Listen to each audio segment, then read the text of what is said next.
저는 오늘 금요일 날 특별히 우리 기도의 파수꾼들에게 오늘 특별한 축복을 드리고 싶습니다. 이 금요 집회에는 이 심야 이 집회에는 몇 가지 약속의 말씀이 있습니다. 그중 하나가 무엇이냐면 오늘 이사야서 56장 7절의 말씀입니다. 외우고도 쉽게 567 이사야서 56장 7절인데요. 제가 다시 읽어드리겠습니다. 내가 곧 그들을 나의 성산으로 거룩의 산으로 인도하여 기도하는 내 집에서 그들을 기쁘게 할 것이며 그들의 번제와 희생을 나의 제단에서 기꺼이 받게 되리니 이는 내 집은 만민이 기도하는 집이라 일컬음이 될 것임이라. 아멘. 아멘. 즉 저와 여러분이 이 자리에 모인 것은 주님이 우리들을 당신의 거룩의 성산으로 인도하셨기 때문입니다. 믿으십니까? 한 주간 일터에서 많이 피곤하셨을 것이고 또 저마다 많은 염려거리가 있으셨겠지만 여러분들이 이 자리에 온 것은 주님이 여러분들의 발걸음을 인도하셨기 때문이지요. 또한 주님은 이 자리를 기도의 거룩의 산이라고 말씀하십니다. 그리고 이 기도의 거룩의 산에서 우리의 기도와 눈물을 흠양하신다고 기꺼이 받으신다고 약속하고 계시고요. 또한 무엇보다 이 기도하는 하나님의 집에서 하나님이 우리를 기쁘게 하신다고 말씀하셨습니다. 왜냐하면 이 자리는 만민이 기도하는 자리요 만민을 위한 기도의 자리이기 때문입니다. 믿으십니까?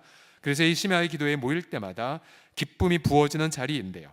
근데 저는 이 말씀을 여러분들을 축복하기 위하여 이 앞뒤 문맥을 좀 더 묵상해 보면서 놀라운 것을 발견했습니다.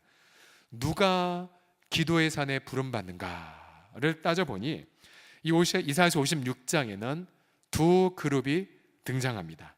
첫 번째 그룹이 누구냐면 기도의 성산에 부름받은 첫 번째 그룹은 6절에 있는데요. 바로 이방인들입니다. 이방인들.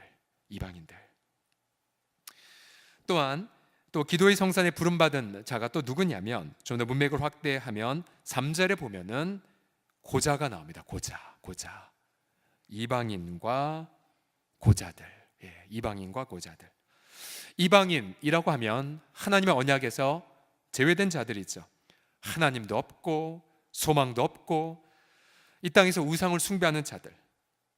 그래서 어떤 면에서는 외로운 자들이고 또 소외된 자들, 또한 멸시와 차별을 받는 자들이죠.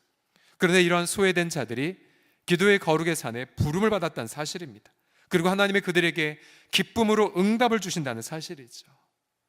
저는 이방인이라는 단어를 묵상하면서 혹시 우리 중에서 지난 한 주간 동안 난 너무 외로워, 혹은 나는 너무 소외됐어, 혹은 심지어 그래 나는 직장에서도 왕따고 또 집에서도 나는 혼자야 라고 혼자 혹시 괴로운 분들이 계십니까? 바로 그분을 향해 주님은 말씀하십니다. 내가 너를 나의 기도의 성산으로 인도했고 내가 너를 이 자리에서 기쁨으로 응답하여 주리라 라고 말씀하고 계십니다. 또한 고자가 등장됩니다. 고자. 자녀를 낳을 수 없는 자이거나 혹은 다음 세대가 없는 자들이죠. 그런데 이 고자들을 향해 5절에 보게 되면 내가 내 집에서 내 성 안에서 그 고자들에게, 자녀들이 없는 자들에게 아들이나 딸보다 나은 기념물과 이름을 그들에게 준다고 약속하셨어요. 자녀보다 더 나은 이름과 기념물, 또한 심지어 영원한 이름을 주어 끊어지지 아니하겠다고 말합니다. 여러분, 이 시대의 고자들이라고 하면 누구일까요? 문자 그대로 불임부배에 해당이 되겠죠. 질병이나 다른 여러 이유로 자녀가 없는 분들, 또 좀 더 확대한다면 내가 열심히 수고했지만 아무런 인생의 미래 열매가 없는 분들도 포함됐죠. 즉 일터에서 열심히 일했지만 아무런 소득도 얻지 못한 분들, 그래서 너무 허무한 분들, 때로는 열심히 살았지만 나 열심히 일한 땀의 대가가 다른 사람에 의하여 갈취를 당한 자들, 그래서 내가 인생을 40년, 50년, 60년, 70년 이상 살았지만 남는 게 무엇인가 라고 고개 숙이는 분들 또 포함이 되죠. 근데 주님은 그러한 고자들을 향해 내가 자녀보다 더 귀한 이름을 너에게 주겠다, 그리고 심지어 너희의 이름이 영원히 끊어지지 않겠다고 약속하고 계세요. 너무 놀랍죠? 이 기도의 성산에 부름받은 두 그룹, 한 그룹은 이방인 그룹, 또 하나는 고자된 그룹들. 이들이 기가 막힌 기도의 기쁨의 축제를 경험하고 있습니다. 여러분, 이렇게 큰 축복을 누린다면 우린 영적으로 이렇게 사모해야 되죠. 그러면 주님, 저 56장에는 이방인 되고 싶어요. 또 56장에는 고자이고 싶습니다라고 고백할 것입니다. 3절에서 주님은 이 이방인과 고자를 한 문장으로 요약하면서 이렇게 위로하고 계세요. 3절을 다 같이 읽어봅시다. 3절 시작. 여호와께 연합한 이방인은 말하기를 여호와께서 나를 그의 백성 중에서 반드시 갈라내시리라 하지 말며, 고자도 말하기를 나는 마른 나무라 하지 말라. 여러분, 때로 우리는 교회에서조차도 난 소외된 자라는 의식을 가질 때가 종종 있어요. 제가 기억해 보니까 고등부 때 고1 때 처음 교회를 가니까 많은 아이들이 어릴 때부터 신앙생활을 했던 아이들이라고요. 서로 친하게 지내고 또 중직자 자녀들이고. 그러니까 그 친구들은 저에게 뭐 특별하게 내가 너 소외할 거야, 경철이를 멸시하고 이런 말을 안 했지만, 단지 제 앞에서 그들끼리 친하게 야 너 하는 그 모습을 보면 소외감이 느껴지더라고요. 아마 최근에 우리 교회 등록한 새 교우들께서 혹시나 우리 기존 교우들이 과거 얘기하거나 또 친한 어떤 그런 자연스러운 부분을 보고 괜히 소외감을 느끼셨을지도 모르겠어요. 중요한 건 본문은 말하죠. 이방인이라 할지라도 여호와께서 나를 그의 백성 중에서 반드시 갈라내시리라 하지 말라고요. 즉 소외된 의식 가질 필요 없다라고 격려하고 계시고요. 또한 고자도 말하기를 고자를 나무에 비유하면서 마른 나무라 하지 말라고 말합니다. 너도 반드시 자녀보다 더 나은 열매를 맺을 수 있음을 위로하고 격려하고 계십니다. 격려하고 계세요. 그 마른 나무라고 하니까 이번 주에 우리 연해주에서 온 사진 하나가 떠오르는데요. 우리 그 선교사 최경영 육신 선교사님네가 이제 그 토마토를 많이 이제 했지 않았습니까? 근데 이번엔 토마토를 심기 이전에 뭐죠? 양파랑 빨간무, 아마 러시아 사람들이 잘 먹는 빨간무를 벌써 심어서 벌써 출하해서 벌써 소득을 거두고 있다라는, 우리 잠시 이제 토마토도 이제 들어간다라는 이야기를 들려주었습니다. 너무 기쁘죠? 그런 소식을 들을 때마다. 그냥 전혀 열매를 기대하지 못하는 환경에서조차도 너는 열매를 맺을 수 있음을 주님은 위로하고 계십니다. 자, 우리 모두는 어떤 면에서는 주님 앞에서 전부 다 이방인들이고요, 고자와도 같은 자들입니다. 그런데 이러한 하나님께서 본문에서 이방인과 고자들에게 부어주시는 은혜의 선물들이 있습니다. 오늘 두 가지로 은혜의 선물이 무엇인지를 정리하고, 그 다음 어떠한 이방인이, 도대체 어떠한 고자가 이런 은혜의 선물을 넘치도록 받는지를 간략하게 나누겠습니다. 자, 우리 은혜의 선물 첫 번째로 이방인과 고자가 받는 은혜의 선물은 무엇이냐면, 함께 따라 하시겠습니다. 기쁨의 교제 하겠습니다. 시작. 기쁨의 교제. 자, 7절을 제가 다시 천천히 읽어보겠습니다. 내가 곧 그들을, 누구였죠? 이방인들이었죠. 내가 이방인들을 나의 거룩의 산으로 인도하여 기도하는 내 집에서 그들을 기쁘게 할 것이며, 그들의 번제와 희생을 나의 제단에서 기꺼이 받게 되리니 이는 내 집은 만민이 기도하는 집이라 일컬음이 될 것임이라 라고 말합니다. 자, 하나님의 거룩의 산, 그래서 하나님의 임재를 뜻하는데요, 가령 구약에 있는 모든 성경을 보게 되면 하나님의 갈망은 당신의 백성들을 구해서 임재의 처소로 데려오는 것이 하나님의 목표였습니다. 출애굽기 15장 13절에 보게 되면 주님이 왜 어린 양의 피로 이집트에서 백성들을 구속하셨냐면 이것 때문이죠. 주의 인자하심으로 주께서 구속하신 백성을 인도하시되 주의 힘으로 그들을 주의 거룩한 처소, 히브리어 원문에 따르면 거룩한 성산으로 들어가게 하셨다라고 말하고 있습니다. 그러니까 결국 하나님이 우리를 구원하시는 목적은 하나님의 임재 속에 우리를 초대하는 것이죠. 하나님의 임재, 즉 우리는 하나님께 기도하고 하나님은 우리의 기쁨으로 응답하시는 것, 내가 드린 번제물, 내가 드린 어떤 예물들 혹은 내 인생의 눈물들 주님은 들으시고 주님은 내 인생을 기쁨으로 축복하시는 것. 교제죠, 교제. 바로 기쁨의 교제, 기쁨의 교제. 주님은 우리를 구원하신 목적이 무엇이냐면 바로 우리와 기쁨의 교제를 나누기 위해서 우리를 부르신 것을 믿으시기 바랍니다. 놀라운 것은 바로 이방인들이 이 초대를 받았다는 사실이죠. 이방인들이. 여러분, 구약 성경은 이방인들에 대해서 엄격하게 수호를 시켜버렸죠. 가령 신명기 23장 3절에 따르면 바로 이스라엘과 친척관계에 있었는데 암몬 사람과 모압 사람, 누굽니까? 아브라함의 조카 바로 롯의 후손들이죠. 그런데 암몬 사람과 모압 사람은 여호와의 총회, 여호와의 멤버십에 들어오지 못하라니 그들에게 속한 자는 10대뿐 아니라 영원히 소외될 거라고 말씀하셨거든요. 가까이 올 수가 없었어요. 근데 놀라운 것은 그 모압 종족 중에 한 명이었던 룻, 모압 여인이었죠.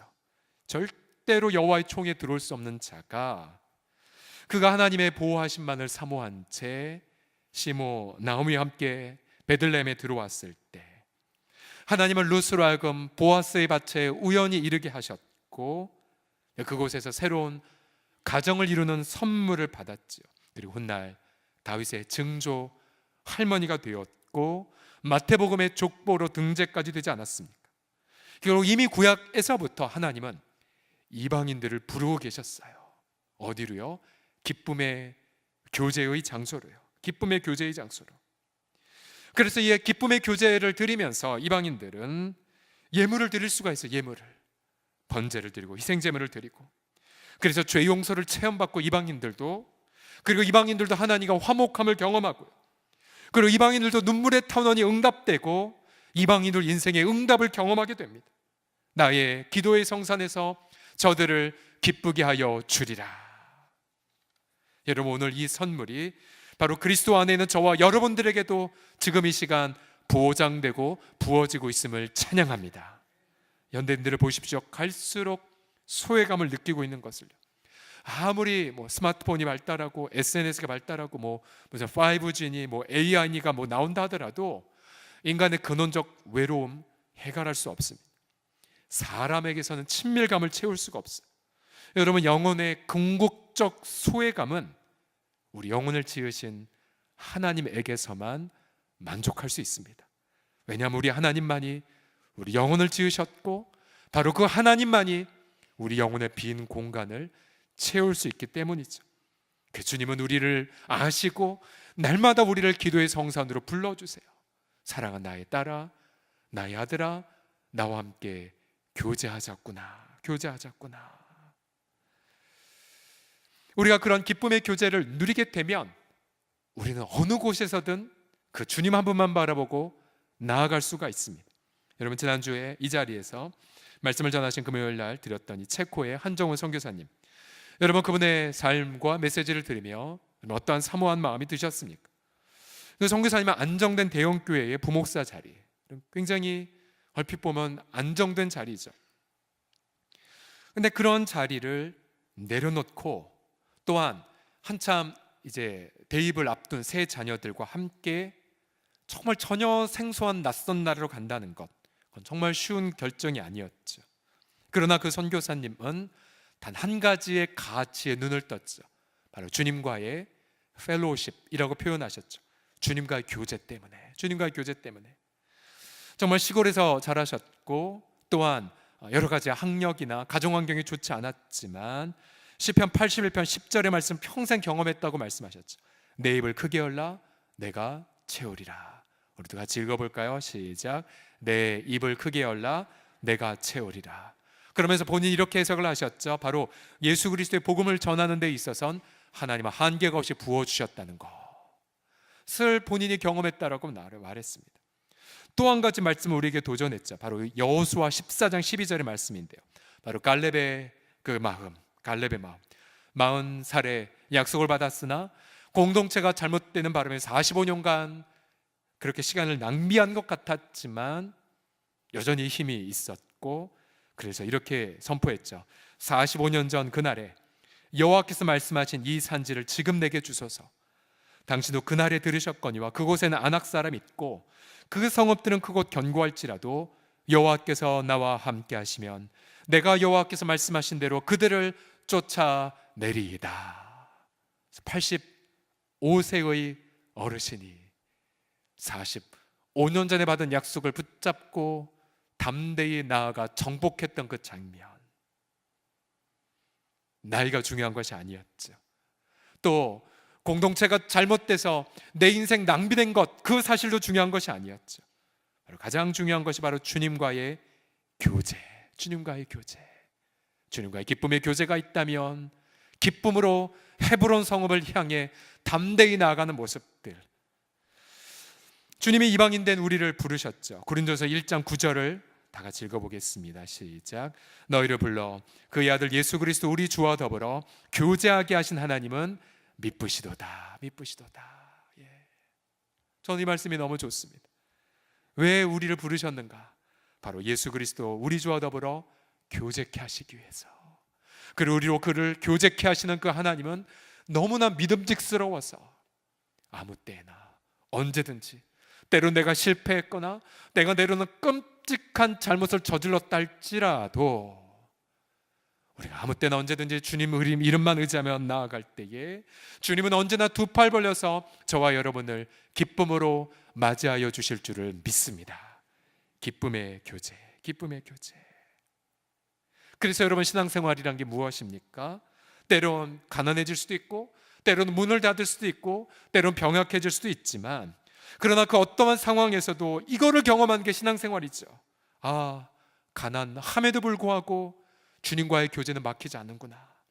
병약해도 주님과의 교제는 그렇게 다치지 않고, 여러 시험과 환난을 겪어도 오히려 주님과의 교제는 더욱더 더 깊어지고 더 기뻐하는구나 라는 것을 경험하는 거죠. 주님 안에서 기쁨의 교제를 누리는 자들은 여러분 삶 속에 힘찬 에너지가 있습니다. 소망이 있고 기쁨이 있어요. 예. 기도 응답도 많고. 제가 이번 주 중에 이제 노예 사역들이 있고 또 이제 다음 주 특세도 있으면서 여러 가지 할 일들이 많이 있었지만, 근데 제 마음속에 하나님이 굉장히 많은 평강을 막 부어 주셨어요. 그러면서 주님이 앞서 행하시는 것, 그것을 내가 믿고 나는 그 뒤에 졸졸 따라가야지. 그렇게 주님의 임재를 누리면서 여러 가지 사역을 하니까 이렇게 형통한 걸 굉장히 많이 경험했어요. 이렇게 쉽게 풀리는구나. 또 하나님 앞에 여러 가지 기쁨의 어떤 교제를 나누면서 제 마음속에 굉장히 기대감이 있어요. 기대감. 저는 그 기대감의 이유가 뭔지 잘 모르겠지만 이런 마음을 기도합니다. 주님 뭔가 기가 막히게 선물을 주시려나? 주님 그게 뭡니까? 라고 요 며칠 좀 기도하고 있습니다. 제가 그게 뭔지 나중에 응답받으면 여러분에게 말씀을 드리겠습니다. 기쁨의 교제. 바로 예수 그리스도 안에서, 바로 기도의 성산에서 날마다 기쁨의 교제를 차고 넘치게 누리시기를 예수님의 이름으로 축복합니다. 두 번째로, 이방인과 고자가 받는 은혜의 선물이 무엇이냐면 영원한 열매라는 선물이에요. 영원한 열매. 자, 구약에 대표적으로 자녀가 없는 자 중에 한 사람이 바로 다윗의 아들 압살롬입니다. 물론 어느 족보에 따르면 아들 셋, 딸 하나를 둔 걸로 나와 있지만 사무엘하 18장 18절에 보게 되면 자녀가 다 죽었는지 어떤 이유인지 모르겠지만 이런 표현이 있어요. 압살롬이 살았을 때에 자기를 위하여 한 비석을 마련하여 세웠으니 이는 그가 자기 이름을 전할 아들이 내게 없다고 말하였음이라고 말합니다. 아마 자녀를 병으로 아마 다 잃었던 것 같습니다. 그러니까 자기 이름으로 비석을 세울 만큼 한탄이 가득했던 거죠. 자, 미래가 아무것도 없을 때에 이처럼 인간은 크게 고통합니다. 또 일에 있어서도 마찬가지죠. 일에 있어서도 아이도벨이라고 하는 다윗의 탁월한 모략가가 압살롬의 반란 있자 압살롬을 돕게 되었죠. 그런 압살롬의 반란이 실패로 돌아가자 그 똑똑한 아이도벨, 그는 고향 땅에 돌아가 모든 것을 정리하고 자결을 해버렸습니다. 자살을 해버렸죠. 왜요? 자신의 인생 이렇게 비참하게 끝나는구나를 절감했기 때문입니다. 자, 우리가 우리의 가족이든 혹은 우리 어떤 인생의 일이든지 간에 열매 없음, 즉 고자와 같은 경험을 할 때에 그때 주님은 5절에 이렇게 은혜의 선물을 부어주시죠. 5절을 다시 한번 읽어보겠습니다. 시작. 내가 내 집에서 내 성산에서 아들이나 딸보다 나은 기념물과 이름을 그들에게 주며 영원한 이름을 주어 끊어지지 아니하게 할 것이며 라고 약속하셨어요. 자녀들보다 더 놀라운 열매, 또한 나의 일의 업적과는 비교가 안 되는 영원한 성과를 고자에게 선물로 주신다고 말합니다. 하나의 샘플을 구약에서 또 들어보죠. 앞서 이방인의 샘플이 룻이 있다면 이 고자의 샘플은 다니엘이 있습니다. 다니엘. 한때 유다의 귀족이었지만 바벨론의 포로로 끌려갔고, 그리고 그 왕궁에서 모시기 위해 바로 환관이 됐죠. 강제로 거세를 당했습니다. 또한 벨르사살이라고 하는 바로 바벨론의 우상의 한 이름인 벨을 찬양하는 이름으로 강제로 계명도 돼버렸죠. 다 결혼해서 자녀도 낳을 수 없는 몸이 돼버렸어요. 얼마나 정말 절망했을까요? 이 다니엘 청년이. 그러나 하나님은 다니엘의 인생 말년에 그를 어떻게 축복을 하셨습니까? 다니엘서 12장 3절을 보시면 같이 읽어보죠. 시작. 지혜 있는 자는 궁창의 빛과 같이 빛날 것이요 많은 사람을 옳은 대로 돌아오게 한 자는 별과 같이 영원토록 빛나리라. 아멘. 다니엘 그 고자의 인생이 영원히 하늘나라에 빛나는 별이 되겠다고 말씀하셨어요. 다니엘이 죽은 지 벌써 약 500년 가량이 지났지만 우리는 지금도 다니엘의 인생의 삶 때문에 우리는 얼마나 많은 것들을 깨닫고 도움을 받습니까? 다니엘 입장에서 자신의 인생 비록 고자로 끝났지만, 그러나 다니엘이 끼친 그 자신의 인생의 열매가 2600년이 지난 오늘날 저와 여러분에게까지 맺혀지는 걸 보고 주의 보좌 우편에서 얼마나 기뻐하고 있을까요? 다니엘서 12장 13절에 그가 인생을 마무리할 때쯤에 이렇게 축복하셨죠. 너는 가서 마지막을 기다리라. 이는 네가 평안히 쉬다가 끝날에는 너의 몫을 누릴 것임이라고 말했어요. 너의 몫을.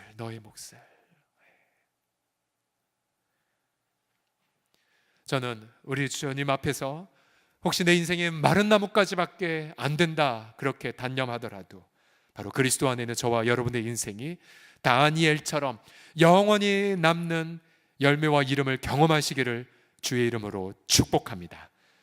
이 자녀보다 나은 이름, 이 약속 때문에 우리는 다음 세대를 위해 우리 주일학교 교사로 헌신하는 거죠. 지금도 우리 많은 교사들이 우리 어와나의 이름으로 우리 저 1층에서 열심히 다음 세대를 헌신하고 있지 않습니까? 또 이번 주일부터 우리 중고등부 어와나 과정도 이제 오픈하게 됩니다. 바라는 길은 우리가 재작년부터 주일날 쉼입니다라고 하는 안식을 선포했다면 이제 주일날 적극적인 면으로 선을 행합니다라는 의미를 위해서 여러분 저는 중고등 모든 친구들이 주일날 오후에 학원 가지 않고 쉬면서 그 쉼의 시간 예배하고 성경 공부하고 훈련을 받는 그렇게 알차게 주일을 보내기를 기도하고 있습니다. 여러분들 계속 기도해 주십시오. 근데 우리가 이것처럼 자녀보다 나은 이름이 약속이 있기 때문에 다음 세대를 위한 주일학교 교사를 헌신하게 되죠. 지난주에 토요일에 한 청년 커플이 결혼 예배를 드렸는데요. 네, 그 신랑 신부는 결혼 축복 기도를 위해 누구에게 부탁을 했냐면 정말 자신들이 존경하는 멘토에게 기도 부탁을 하고 싶다는 거예요. 누군지 알고 보니까 바로 중등부 때, 그러니까 신랑이 중학생이었을 때 자신을 맡았던 교사였었어요. 그 교사는 한사과 목사님 절대 안 된다고, 다른 분들 놔두고 왜 내가 하냐고 했지만 결혼식에 우리가 신랑 신부가 주인공인데 당연히 신랑 신부의 뜻을 따라야죠. 결혼식 전날 신랑이 이렇게 대표 기도자를 소개해달라고 문자를 보내왔어요. 18년 전 스승과 제자로 만나 인연을 맺고 신앙적으로도 사회 선배로서 삶으로 본을 보이며 무엇보다도 믿음의 가정의 모습으로 롤 모델이 되어준 분이라고 소개를 해달라고 전에 문자를 보냈어요. 그럼 여러분 보세요. 자녀보다 나은 이름의 하나의 작은 샘플이 아니겠습니까? 여러분 이처럼 지속적으로 풍성한 열매를 맺는 그 삶은 나이에 제한되지 않습니다. 또한 은퇴를 했어도 영원한 열매를 맺는 것에 결코 한계가 없습니다.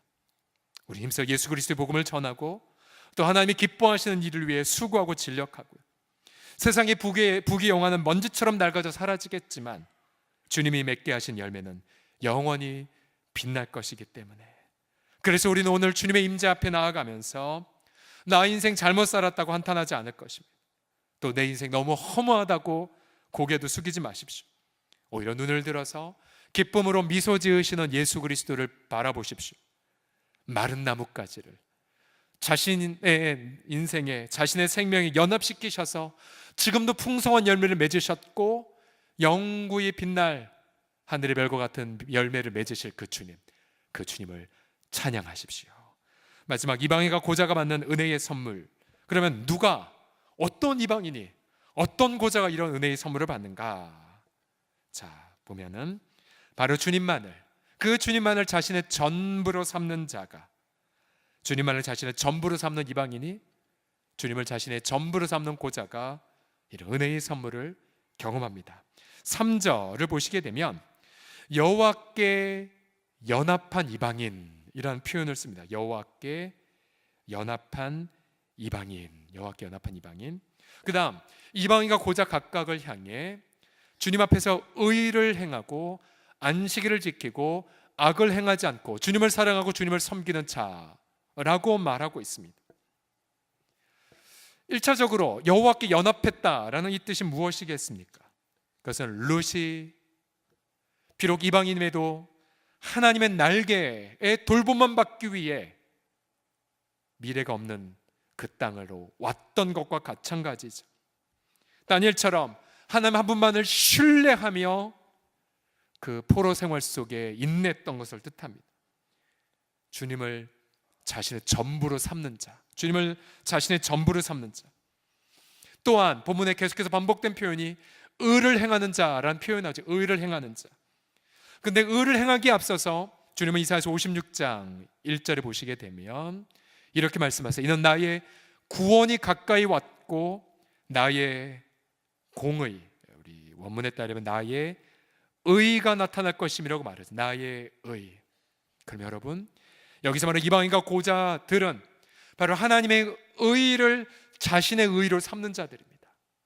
다시요, 이 이사야서에 보면은 바로 고난받는 여호와의 종이 나옵니다. 고난받는 여호와의 종. 이 여호와의 종은 이 땅에 와서 마른 나뭇같이 우리와 함께 자랐고 흠모할 만한 것이 없었고 풍채도 고운 모양이 없었죠. 사람들이 멸시를 받았고 수모를 받았고 또 그가 채찍에 맞을 때, 또 그가 질고를 받을 때 사람들은 저가 자기의 죄 때문에 고난받는다고 오해를 받았던 분, 바로 여호와의 고난받는 종. 그러나 그 종이 십자가에 못 박혀 죽으시는 그 순간 바로 하나님의 영원한 의를 성취하게 됩니다. 바로 이 의, 여호와의 종의 고난과 죽음을 통해서 이루어진 의, 우리는 신약 성경을 통해 그 의가 예수 그리스도 안에서 실현된 것을 알고 있습니다. 로마서 3장 24절을 다 같이 읽어보겠습니다. 시작. 그리스도 예수 안에 있는 속량으로 말미암아 하나님의 은혜로 값없이 의롭다 하심을 얻은 자 되었느니라. 아멘, 아멘.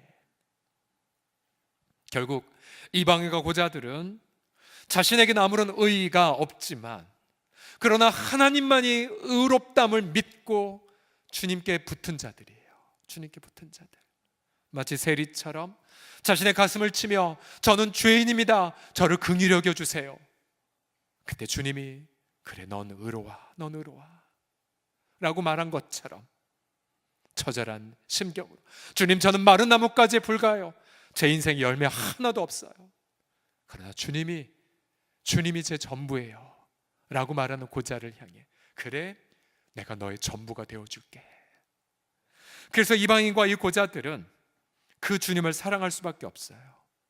이방인과 고자들은 주님을 섬길 수밖에 없습니다. 이방인과 고자들은 그래서 일주일 6일 동안 내린 일용할 양식으로 감사하고요, 또한 그 6일 동안 일주일째 양식을 주심을 믿기에 하루를 구별하여 쉼을 누립니다. 안식일을 지키는 자, 이들은 돈을 숭상하지 않고 일용할 양식을 주시는 주님을 섬기는 자들이죠. 그래서 이들은 안식의 영성이 있고, 안식의 영성이 있기 때문에 그들은 아무리 바쁘고 사업이 힘들다 하더라도 여러분들처럼 이 기도의 자리로 나오는 것입니다. 기도의 자리로요. 지난 주일날 노예 이제 상비부 모임 중에 식사하는데 어느 목사님들과 이제 계속 식사 교제를 했었는데요. 어느 한 목사님이 최근에 자신의 교회에 있었던 등록한 세교 이야기를 굉장히 식사도 안 하신 채 흥분한 채 막 얘기를 하셨어요. 어떤 세교가 등록했냐면 어떤 한 병원에 이제 의사가 등록을 했대요. 그런데 이제 그분은 이제 자기가 어떻게 해서 등록을 했는지 40대 한 후반쯤 되신 것 같은데 약 한 13년 전에, 약 한 10여 년 전에 대학교 시절 때에 한 친구, 자기는 그때 불신자였는데 어떤 한 친구가 있었는데 굉장히 자신에게 엄청난 도전을 끼쳤답니다. 자기뿐만 아니라 함께 의대 동문들에게. 그 친구는 자기를 볼 때마다 친구야, 내가 기도해 줄게, 내가 기도해 줄게 하면서 계속해서 복음을 전하고, 물론 그는 뿌리쳤죠. 자신은 거부했었죠. 근데 이 친구의 삶 속에 있는 엄청난 그 삶을 보면서 사람들이 다 알았대요. 저 사람은 진짜다. 전 진짜 믿는 자다. 한 번은 의사들이 파업을 해서 병원에 아무도 없을 때 이 사람은 왕따가 되는 위험을 감내하면서도 홀로 응급실에 남아 1000명이 넘는 환자들 홀로 돌보는 광경을 보고 쟤 누구야? 쟤 누구야? 라고 했다고 합니다. 그러나 그 친구는 안타깝게도 결혼하지 못한 채 33살에 유행성 출혈로 그렇게 급하게 죽었죠. 네, 이 등록한 세교우는 그때 믿지 않았지만 그가 소천한 지 13년이 돼서야 비로소 신앙생활을 시작을 했다는 것입니다. 네, 목사님의 이야기를 들어보니 그 형제 이야기였어요. 바로 바보의사 안수현 형제. 제가 여러 번 여러분에게 얘기했지 않습니까? 바보의사 안수현 형제. 결혼하지 못했죠. 당연히 자녀도 없었죠. 돈과 인기를 추구하는 걸 거부하고 한 영혼 한 영혼을 바보처럼 섬긴 청년이었죠. 그런데 그가 죽은 지 13년이 넘었지만 여전히 그는 지금도 살아서 무수하게 많은 이들에게 열매를 맺고 있는 거예요.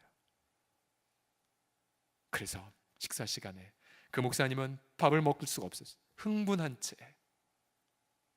저도 마음속에 너무나 흥분이 됐었어요. 그렇구나. 마치 인생이 단절되어 고자와 같은 인생이었음에도 불구하고 지금도 여전히 열매를 맺는, 이분의 스승된 어느 한 목사님은 자신의 페이스북에 이렇게 말했죠. 수연이는 아직도 살아있는 것 같다. 아직도 살아있는 것 같다. 그 얘기를 똑같이 걷고 싶은 의사들의 그런 인터뷰를 받을 때마다 그는 지금도 살아있는 것 같다라는 고백을 남긴 적이 있습니다.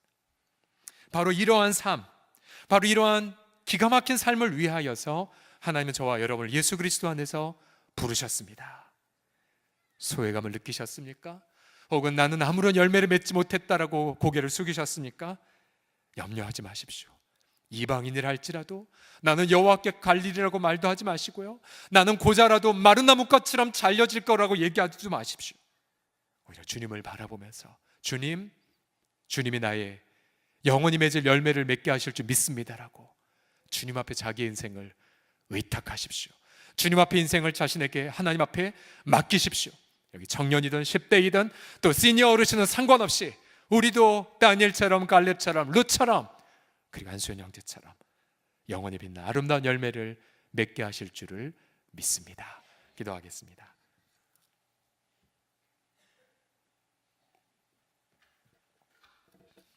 주님, 감사와 찬양을 주님 앞에 올려드립니다. 주님, 우리는 이방인들입니다. 주님, 우리는 고자들입니다. 이 짧은 인생 허무함에 복종한 채 너무나 아버지 하나님이여 진노의 열매만 쌓았던 자들이오나 그리스도 예수 안에서 우리를 부르시사 하나님의 그 기쁨의 지성소로 우리를 초대하심을 찬미하나이다. 내 의가 아니라 그리스도 안에서 성취하신 하나님의 의 때문이며 내 공로가 아니라 바로 그리스도의 십자가의 보혈 때문이옵나니 주님, 우리의 유일한 의는 바로 당신을 믿는 것임을 고백하나이다. 주님, 우리의 유일한 자랑은 바로 당신을 아는 것임을 고백하나이다. 이 자리에 또다시 하늘의 별처럼 영원히 빛날 열매를 맺을 위하여 부름받은 자들이 있사오니 주님, 우리도 그리스도 안에서 기가 막힌 예수님의 흔적을 이 땅에 경험하고 나타내는 우리 모두가 되게 하여 주옵소서. 예수님의 이름으로 기도드립니다. 아멘.